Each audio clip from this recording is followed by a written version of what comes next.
Ang susunod na programa ay rated PG. Ito ay nangangailangan ng patnubay at gabay ng magulang para sa mga batang manunood.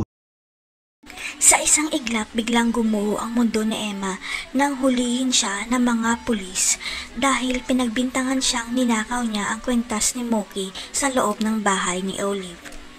Walang magawa si Emma kundi ang sumama sa mga pulis dahil pinagtulungan siya ni Olive at Astrid dahil malaki ang utang na loob ni Astrid sa kaibigan niyang si Olive.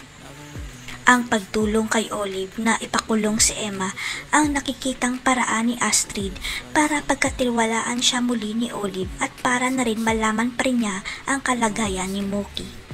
Ang hindi alam ni Olive noong ipadala niya sa Cebu si Astrid na pagtanto ni Astrid na sobra na ang kasamaang pinagagawa ni Olive kay Mookie kaya dapat kumilos na siya.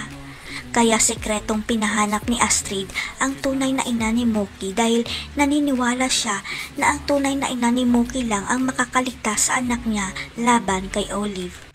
Nang matagpuan na ni Astrid ang tunay na ina ni Mookie, hindi siya makapaniwala dahil si Emma lang pala ang matagal na niyang hinahanap na tunay na ina ni Mookie. Kaya hindi na nag-aksaya ng oras si Astrid at pina-DNA test niya kaagad si Mookie at Emma para may hawak siyang ebidensya sakaling bawiin na ni Emma ang anak niya. Kaya nang makakuha ng tiyempo si Astrid, sekretong dinalaw niya si Emma sa kulungan para sabihin na nagpapanggap lang siyang kakampi ni Olive at ipinakita ang DNA test kay Emma.